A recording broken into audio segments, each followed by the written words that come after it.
Hello दोस्तों। तो आज हम पढ़ेंगे एनसीईआरटी क्लास 6 की साइंस का चैप्टर 4। पहले 3 चैप्टर हम पढ़ चुके थे, आज चौथा चैप्टर है। इसमें सारे इंपॉर्टेंट टॉपिक्स जो है वो मैंने हाईलाइट कर लिए हैं। ठीक है, इससे आप अपना नोट्स आसानी से बना सकते हैं। देखिएगा, पार्ट 4 है पौधों को जानिए। यानी कि इस लेसन में आपको बताया गया है कि पौधों के बारे में, ठीक है, किस किस आधार पर पौधों को बांट सकते हैं। फूल के बारे में बताया गया है कि फूलों के कौन कौन से अंग होते हैं, इस तरीके से बताया गया। चलिएगा देखते हैं चैप्टर को। देखिएगा, इन्होंने पौधों को जो है 3 भागों में बांटा हुआ है, शाक, झाड़ी एवं वृक्ष। ठीक है, अब देखिएगा पौधों के भाग क्या क्या होते हैं, पहले ये देख लेते हैं।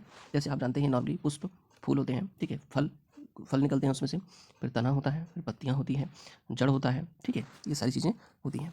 अब देखिएगा आगे चलते हैं। देखिएगा शाक क्या होते हैं। देखिए, हरे एवं कोमल तने वाले पौधे शाक कहलाते हैं। ठीक है, ऐसे पौधे जो हरे हों, जैसे यहाँ पे देखेंगे ये वाला जो पौधा है हरा हो, कोमल तना है इसका, वाले जो पौधे होते हैं उनको हम क्या कहते हैं, शाक कहते हैं। ठीक है, झाड़ियाँ किसे कहते हैं। देखिएगा, पौधों में शाखाएं तने के आधार के समीप से निकलती हैं। तना कठोर परंतु अधिक मोटा नहीं होता है, इन्हें झाड़ी कहते हैं। देखिए झाड़ी कहाँ पे है, ये है, ये है झाड़ी। कैसे पहचानेंगे, देखिए यहाँ पे देखिए तने से कई सारी, यहाँ पे जड़ों के पास से ही कई सारी यहाँ पे शाखाएं निकलती हैं। ठीक है, तो इसको झाड़ियाँ कहते हैं और इसके जो तने होते हैं बहुत ज़्यादा मोटे नहीं होते। अगला हमारा आएगा वृक्ष। वृक्ष तो आप जानते ही हैं।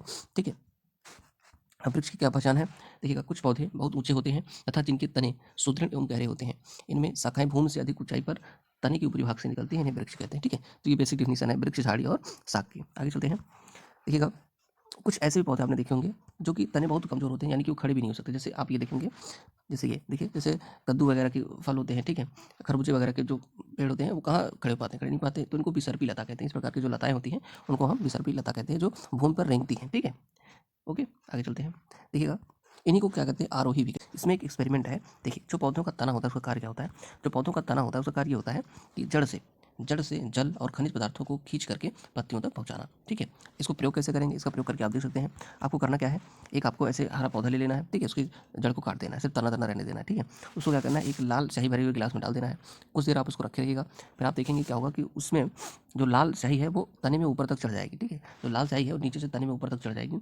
तो इससे ये पता चलता है कि जो तना है वो जड़ों से क्या करता है, जल और खनिज पदार्थों को, मिनरल्स को अवशोषित करके पत्तियों तक पहुंचाता है। यही इसका कार्य है, संवहन का कार्य करता है। ठीक है, देखिएगा, जल तने में ऊपर की ओर चढ़ता जाता है, अर्थात तना जल का संवहन करता है, यानी ठीक है। इस तरीके से लाल स्याही के भांति ही जो हमारा मिट्टी में विलीन खनिज और जल को क्या करता है, तना अवशोषित करके पत्तियों तक पहुंचाता है। ठीक है, आगे चलते हैं। अब देखिएगा, पत्ती के बारे में पढ़ें तो पत्ती आप सभी लोग देखे ही होंगे। ठीक है, देखिएगा, पत्ती का वह भाग जिसके द्वारा वह तने से जुड़ा होता है उसे पर्णवृंत कहते हैं। देखिए, ये वाला पोर्शन होता है ना जिससे तने से जुड़ा होता है, तो उसको पर्णवृंत कहते हैं। ठीक है, और पत्ती के चपटे हुए भाग को फलक कहते हैं। ये जो पार्ट दिख रहा है इसको फलक कहते हैं। ठीक, पटल या फलक कहते हैं। ओके, अब देखिए इसमें पत्तियों में कुछ होता है, जैसे अभी कभी आपने कागज़ पे सिक्का बनाया है, मतलब सिक्के को ऐसे नीचे रखे, ऊपर से कागज़ रख देते हैं, फिर पेंसिल को ऐसे ऐसे रगड़ते हैं, देखिए उस पे क्या बन जाता है, सिक्का बन जाता है। वैसे अगर आप पत्ती को रखें उसके ऊपर पेंसिल से ऐसे ऐसे रगड़ें, यहाँ पे देखिए बताया गया है, ये ऐसे ऐसे रगड़ें तो पत्तियों पे आपको पत्तियों की इमेज बन जाएगी। ठीक है, तो आप देखे होंगे, जैसे पत्ती है, मान लेते हैं ये कोई पत्ती है, पत्ती में आप देखेंगे इस तरीके से कुछ सिराएँ ऐसे निकली होती हैं, इसी को सिरा विन्यास कहते हैं। क्या कहते हैं, सिरा विन्यास कहते हैं। अब देखिए यही बताया गया है कि पत्तियों की इन रेखित संरचनाओं को सिरा सिरा कहते हैं। मैंने आपको बताया ना, पत्तियों में आपको ऐसे ऐसी संरचनाएं देखने को मिलेंगी, ऐसे पत्ती है तो ऐसी ऐसी संरचनाएं देखने को मिलेंगी, इसको सिरा कहते हैं। ठीक है, और इसके मध्य में एक मेन सिरा होती है, जैसे ये पत्ती है, ठीक है, तो इसमें जो ये बीच वाली है इसको मेन मुख्य सिरा कहते हैं, मेन सिरा जो होती है। ठीक, देखिएगा, कुछ का सिरा विन्यास क्या होता है, जालिका रूप। जालिका रूप कैसे पहचानोगे, देखो ये है पत्ती, ठीक, ऐसे ऐसे होता है, इसको जालिका रूप सिरा विन्यास कहते हैं। कुछ पत्तियां ऐसे होती हैं, ये सिर्फ ऐसे होती हैं, इसको समांतर सिरा विन्यास कहते हैं। ठीक, इसको ध्यान रखिएगा, ये है जालिका रूप, ये है समांतर सिरा विन्यास। ओके, यहाँ पे चीज़ बताया गया है, जो घास की पत्तियां होती हैं, घास में यह सिराएं एक दूसरे के समांतर होती हैं, ऐसे सिरा विन्यास को समांतर सिरा विन्यास कहते हैं। आपने बहुत देखा होगा, एक बहुत कॉमन होता है सरपत, गाँव में आपने देखा होगा सरपत होता है। सरपत आप देखेंगे कुछ इसी तरीके से उसमें सिरा विन्यास होता है, समांतर सिरा विन्यास होता है, उसमें जालिका रूप सिरा विन्यास नहीं होता है। ठीक है, और बहुत सारी पत्तियां, जैसे आम की पत्तियां आपने देखी होंगी, उसमें जालिका रूप सिरा विन्यास होता है, ऐसे ऐसे करके, ऐसे ऐसे। ठीक, समांतर सिरा विन्यास और जालिका सिरा विन्यास आप समझ गए होंगे। ठीक है, ये देखिए यहाँ पे एग्जाम्पल भी दिखाया है। आप देखिएगा, ये पीपल का पत्ता है, इसमें आप देखोगे जालिका रूप सिरा विन्यास है, और ये घास है तो आप घास में देखोगे सिर्फ सीधा है एक, और ऐसे करके है, समांतर सिरा विन्यास है। ठीक, इसको आप अच्छे से समझ सकते हैं यहाँ पे। ठीक, अब देखिएगा, पत्तियां क्या करती हैं, जल का वाष्पोत्सर्जन करती हैं। पत्ती यानी कि पौधों की पत्तियों से जल जो है निकल करके वातावरण में जाता है। ये कैसे सिद्ध होगा, आपको करना क्या है, एक पत्ती को देखिए, यहाँ पे से देखिए एक आपको ब्रांच दिखेगी, उस ब्रांच को क्या किया, पत्तियों को एक पन्नी में रख करके उसको बांध दिया गया है। ठीक है, उसके बाद आप देखोगे एक सूखी पन्नी लेना है, आप उसके बाद देखोगे इस जो पन्नी थी इसके अंदर जो है आपको जल की बूंदें दिखाई देंगे। ऐसा प्रयोग आपने करके देखा होगा, जल की बूंदें करके दिखाई देंगी। तो इसलिए पता चलता है कि जो पत्तियां हैं वो क्या करती हैं, वो जल को वायुमंडल में छोड़ती हैं। ठीक है, पत्तियों को वाष्पोत्सर्जन कहते हैं। यहाँ पे लिखा है, जल वाष्पोत्सर्जन क्या होता है, जल की यह बूंदें पत्ती से जल वाष्प के रूप में निकाली हैं। इस प्रक्रिया को वाष्पोत्सर्जन कहते हैं। यानी कि जो पत्तियां हैं वो जल को जब निकालती हैं वायुमंडल में तो उसको वाष्पोत्सर्जन कहते हैं। ठीक है, आगे चलते हैं। अब देखिएगा पत्तियों में जो भोजन बनता है वो मंड के रूप में रहता है। ठीक है, पत्तियों में मंड उपस्थित होता है, इसका यहाँ पे प्रयोग किया गया है। आयोडीन विलयन लेके बैंगनी रंग की पत्ती इसमें डाली जाती है तो उसमें क्या होता है, मंड की उपस्थिति का हमें पता चलता है। ठीक है, अब देखिएगा हरे रंग के एक पदार्थ की उपस्थिति में अपना भोजन बनाते हैं। जो पौधे होते हैं वो हरे रंग के एक पदार्थ की उपस्थिति में अपना भोजन बनाते हैं, जिसे क्या कहते हैं, क्लोरोफिल कहते हैं। ठीक है, इस प्रक्रिया में जल एवं कार्बन डाइऑक्साइड का उपयोग करती हैं। यह प्रक्रिया प्रकाश संश्लेषण कहलाता है। ठीक है, तो जो हरे रंग का पदार्थ होता है उसको क्लोरोफिल कहते हैं। पौधों को जल कहाँ से मिलता है, जल मिलता है जड़ों के द्वारा, तने के द्वारा आता है जड़ से। ठीक है, जमीन से। और कार्बन डाइऑक्साइड कहाँ से मिलता है, वायुमंडल से मिल जाता है। ठीक, इस क्रिया को प्रकाश संश्लेषण कहते हैं। और याद रखिएगा प्रकाश संश्लेषण में ऑक्सीजन निष्कासित होती है, यानी कि जो हमारा प्रोडक्ट बनता है उत्पाद वो ऑक्सीजन होता है, और जो हम यूज करते हैं वो हमारा CO2 होता है। यानी प्रकाश संश्लेषण की प्रक्रिया में CO2 का यूज होता है, और पत्तियों में जो भोजन बनता है वह मंड के रूप में उपस्थित हो जाता है। ठीक है, अब देखते हैं जड़ के बारे में। हम दाना समझ लिए, पत्ती समझ लिए, अब जड़ देखते हैं। जड़ क्या करती है, जड़ आप जानते हैं जमीन के अंदर होती है। जड़ों के दो प्रकार होते हैं, एक होता है आपका क्या होता है, देखिए आप जड़ कहाँ कहाँ पे देख सकते हैं। देखिए पौधे के ये भाग, जैसे आपको यहाँ पे जड़ दिखाई दे रही है, ऐसे आप कोई भी पौधा उठाएंगे उसके अंदर जो है उसके नीचे क्या होती है, जड़ होती है। ठीक है, अब जैसे अगर आप चने और दालों को अगर आप भिगो के रख देते हैं तो आप देखेंगे उस तरीके से उसमें जड़ें निकल आती हैं। ठीक है, इस तरीके से। अब देखिएगा जड़ें दो प्रकार से होती हैं, एक होती है मूसला जड़। मूसला जड़ क्या होती है, देखिए मूसला जड़ में क्या होता है, एक मेन जड़ होती है, मुख्य जड़ होती है, और उसके बाद उसमें बहुत सारी ऐसी जड़ें निकली होती हैं। ठीक है, लेकिन ये है रेशेदार, ऐसे झगड़ा जड़ कहते हैं। आप देखेंगे धान वगैरह गेहूँ वगैरह में ऐसी जड़ी पाई जाती हैं। इसमें देखिएगा कई सारी, कोई मुख्य जड़ नहीं है, बहुत सारी ऐसी जड़ें निकली हैं, तो इसको क्या कहते हैं, रेशेदार या झगड़ा जड़ कहते हैं। बहुत ही आसान है। मूसला जड़ में एक मूल जड़ होगी, यानी कि एक मेन जड़ होगी, रूट होगा, बाकी उसी में से ब्रांचेस निकली होंगी। लेकिन झगड़ा जड़ में क्या होगा, बहुत सारी ब्रांचेस निकली होंगी। ठीक है, एक ही पार्ट पे कोई मुख्य जड़ नहीं होगी। देखिएगा जो मूसला जड़ होती है ये एक निकली होती है, और इसके आसपास से जो निकली होती है उनको हम कहते हैं पार्श्व जड़ें कहते हैं। क्या कहते हैं, पार्श्व जड़ें कहते हैं। और झगड़ा जड़ या रेशेदार जड़ में क्या होता है, कई सारी जड़ें निकली होती हैं, इसको ध्यान रखिएगा। आगे चलते हैं, देखिएगा जड़ों का कार्य क्या है। जड़ें मिट्टी से जल का अवशोषण करती हैं, ये मैंने आपको बताया, और वह जो जल अवशोषित करती हैं वो तने द्वारा पत्तियों तक पहुंचाया जाता है। इसमें जल एवं खनिज पदार्थ भी होते हैं। पत्तियां भोजन संश्लेषित करती हैं। ठीक है, तब भोजन तने से होकर पौधों के विभिन्न भागों में संग्रहित हो जाता है।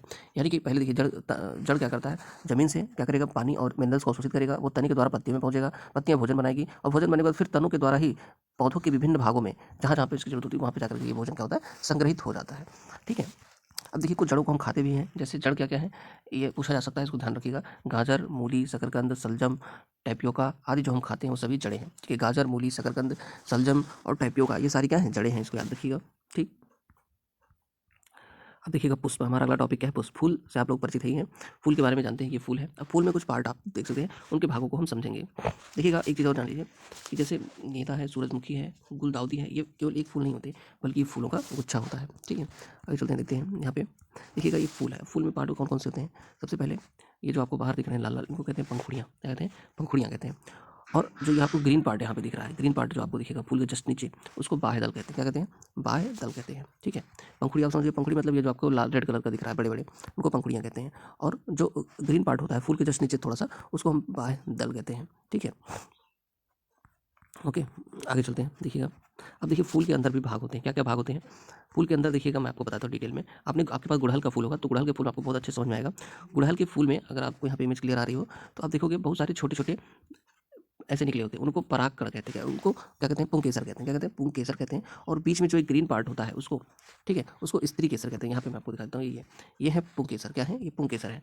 ठीक है, ये पुंकेसर यानी कि मेल मेल पार्ट है ये। ठीक है, और इसी में एक स्त्री केसर भी होता है, इस तरीके बीच में होता है वो स्त्री केसर होता है, जिसको आपको समझिए फीमेल वाला पार्ट है ये। ठीक है, तो एक फूल में ये चीज़ें होती हैं। अब देखिए इसमें होता क्या है, जो ये पुंकेसर है इस पे क्या होते हैं, बहुत छोटे छोटे से कण ऐसे इकट्ठा रहते हैं इस पे, ऐसे करके। ठीक है, बहुत सारे कण इस पे इसी पे इकट्ठा रहते हैं, इनको हम बोलते हैं परागकण। ठीक है, और जब ये परागकण उड़ करके इसी स्त्री केसर पे पड़ते हैं, किस पे, स्त्री केसर पे पड़ते हैं, तो वहाँ से क्या होता है, परागण होता है, जिसके द्वारा फिर क्या होता है, फल का निर्माण होता है। ठीक है, देखिएगा तो ये क्या है, मेल पार्ट है। ठीक है, पुंकेसर इसे कहते हैं। इस पे क्या होता है, छोटे छोटे कण होते हैं। ये कण कई बार हवा के द्वारा उड़ा लिए जाते हैं, या मधुमक्खियाँ वगैरह जो छोटे छोटे कीट होते हैं उस पर बैठते हैं, उनके द्वारा उड़ा लिए जाते हैं, और ये दूसरे पौधों पर जाकर के बैठते हैं स्त्री केसर पे। जब स्त्री केसर पे ये कण जाके बैठते हैं तो वहीं से क्या होता है, फॉर्मेशन होता है इसका, फ्रूट का। ठीक है, यानी कि फल का। अब देखिएगा पुष्प के केंद्र भाग को स्त्री केसर कहते हैं। मैंने आपको दिखा दिया कि ये वाला जो पार्ट है ये सेंटर में होता है। ठीक है, आप गुड़हल के फूल में देखेंगे तो आपको दिखाई देगा इस तरीके से जो पार्ट होता है, इसको स्त्री केसर कहते हैं। और ये क्या है, आपका पुंकेसर वाला भाग है। पुंकेसर में क्या होता है, ये परागकोश होता है, इसी पे परागकण पाए जाते हैं, और ये आपका क्या है, तंतु होता है। ठीक है, आगे चलते हैं। अब देखिएगा स्त्री केसर में जो होता है उसमें क्या क्या भाग होते हैं, तो स्त्री केसर में ऊपर वाले भाग को वर्तिकाग्र बोलते हैं, इस नीचे वाले भाग को वर्तिका बोलते हैं, और ये वाला भाग को अंडाशय बोलते हैं। ठीक है, आगे चलते हैं। अब अगर आप इसको अंडाशय को काट के यहाँ पे देखिए काट रहे हैं, काट के अगर इसको हम देखेंगे तो किस तरीके से आपको दिखाई देगा। ये यहाँ पे आप काटेंगे तो आपको 4 कोष्ठ दिखाई दे रहे हैं। ठीक, देखिएगा जो अंडाशय में छोटी छोटी संरचनाएं होती हैं, यहाँ पे मैं आपको दिखाता हूँ। ये छोटी छोटी गोल संरचनाएं जो होती हैं उनको हम बीजांड कहते हैं। क्या कहते हैं? बीजांड कहते हैं, बीजांड कहते हैं। ठीक है, आगे चलते हैं। बस यहाँ पे मेन पॉइंट जो था यही था, और एक पॉइंट मैं आपको और बताता हूँ। यहाँ पे देखिएगा, जालिका रूपी शिराविन्यास युक्त पत्तियों वाले पौधों की जड़ें मूसला जड़ें होती हैं, जबकि समांतर शिराविन्यास युक्त पत्तियों वाले पौधों की जड़ें रेशेदार जड़ें होती हैं। देखिए इसको ध्यान से देखिएगा, आप इसका प्रैक्टिकल भी करके देखिएगा कि जो भी पत्तियां आपको जालिका रूप वाली मिलेंगी ऐसी वाली, ठीक है, उनकी जो जड़ें होंगी वो मूसलाधार जड़ें होंगी। मूसलाधार जड़ें मतलब क्या होती है कि एक मेन जड़ होगी मूसला जड़ में और उससे कई सारे ब्रांच ऐसे निकले होंगे, उसको मूसला जड़ बोलते हैं। और जिन पत्तियों यानी कि जैसे घास वगैरह में क्या होता है, समांतर शिराविन्यास होता है, ऐसे ही केवल होता है, तो उनकी आप जड़ देखो, घास की जो जड़ होती है, या आप धान या गेहूं के पौधों को देखोगे तो उसमें समांतर शिराविन्यास होता है, और उसकी जो जड़ होती है उसमें क्या होती है, झकड़ा जड़ होती है। ठीक है, इसको आप प्रैक्टिकल करके देखिएगा, झकड़ा जड़ या रेशेदार जड़ भी कहते हैं उसको। ठीक है, तो वीडियो पसंद आई तो चैनल को सब्सक्राइब कीजिएगा, वीडियो को लाइक कीजिएगा। थैंक